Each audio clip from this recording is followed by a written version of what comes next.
আজি হল আমাৰ বিপিএফ দলৰ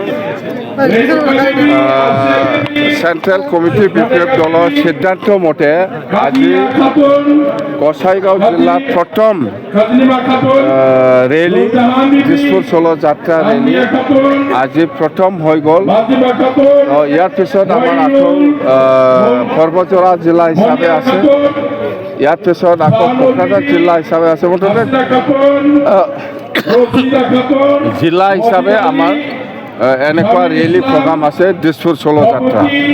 তো দিছপুৰ চলো যাত্ৰা সেইটোৱে যে আমাক BTC বাকী ৰাইজে সেইটোৱে বিচাৰে যে BTC উন্নয়নটো। তো আমি BTC যদি উন্নয়ন কৰিব লাগে তেতিয়াহ'লে নিশ্চয় আসাম চৰকাৰ বা দিল্লী চৰকাৰৰ সহায় সহযোগিতা লাগিব। সেইকাৰণে আমি দিছপুৰ চলো যাত্ৰা দিছপুৰক আমাৰ MLA পঠাব লাগে। 15টা সমষ্টি আছে, 15টা সমষ্টিত আমি BPF হিচাপে হওক বা NDA হিচাপে হওক 15টা সমষ্টি 15টা লৈ যাব লাগে, দিছপুৰক পঠাই দিব লাগে। আৰু দিছপুৰৰ পৰা BTC যিবিলাক সমস্যা আছে সেইটো যাতে আমি ইজিলি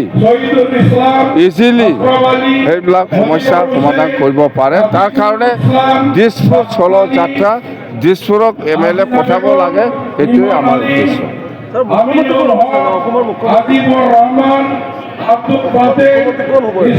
অসমৰ মুখ্যমন্ত্ৰী আমাৰ সন্মানীয় ডক্টৰ হিমন্ত বিশ্ব শৰ্মা ডাঙৰীয়াই হ'ব, এইটো 100%।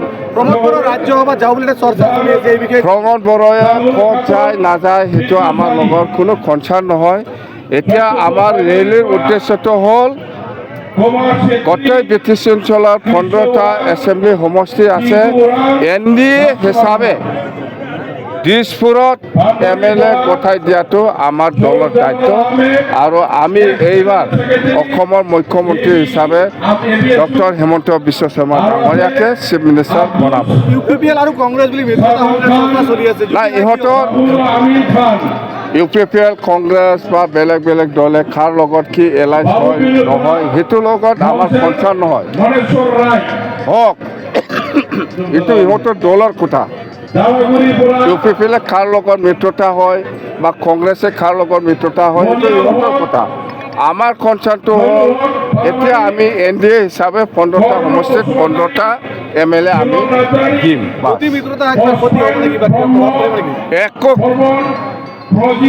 UPPL কংগ্ৰেছত গ'লেও আমাৰ BPF দলক একো ক্ষতি কৰিব নোৱাৰে। 100% 15টা MLA আমি পঠাই দিম, বাছ। NDA হিচাপে যদি আমাৰ NDA পাৰ্টনাৰ হিচাপে যদি আমাক যদি ৰাজ্যসভাৰ কাৰণে চিট অফাৰ কৰে আমি দি দিম। কিন্তু আজিলৈকে NDA পৰা এনেকুৱা BPF দলক ৰাজ্যসভা MP দিব বুলি আলোচনা হোৱা নাই। সেইটো এতিয়া প্ৰমোদ বড়ো চৰকাৰৰ দিনত কি ইণ্টাৰভিউ লৈছে লোৱা নাই সেইবিলাক গোটেই চালি জাৰি আমি কৰি আছোঁ। আমাৰ আইনগতভাৱে আমাৰ উকিল আছে, মানে লিগেল চেল আছে, এইবিলাক চাই আছে। সেইবিলাক এতিয়া কৰিব পৰাটো সম্ভৱ নহয়, ইলেকশ্যন পাৰ হৈ যাব। সাংবাদিকসকলক উপহাৰৰ কথা মই সেইদিনা মুছলপুৰত কথা সুধিছিল। আমাৰ কি কয়, আমাৰ অসমৰ মুখ্যমন্ত্ৰী ডক্টৰ হিমন্ত বিশ্ব শৰ্মা ডাঙৰীয়াই সাংবাদিকসকলৰ কাৰণে কিবা উপহাৰ দিছে বুলি কৈছে। মই কিন্তু স্পষ্ট হোৱা নাই। মুঠতে আমাৰ ষ্টেট গভৰ্ণমেণ্টে যিটো দিছে ইয়াৰ ওপৰত আমি যাব নোৱাৰোঁ। BTC হ'ল এটা কাউন্সিল, আমি এটা সাংবাদিকসকলৰ কাৰণে অফিচ বা গেষ্ট হাউচ প্ৰত্যেকটা সাব ডিভিজন হেডকোৱাৰ্টাৰ বা ডিষ্ট্ৰিক্ট হেডকোৱাৰ্টাৰ বনাই দিব পাৰে। ইয়াতকৈ ওপৰত আমি যাব নোৱাৰোঁ। Office bus.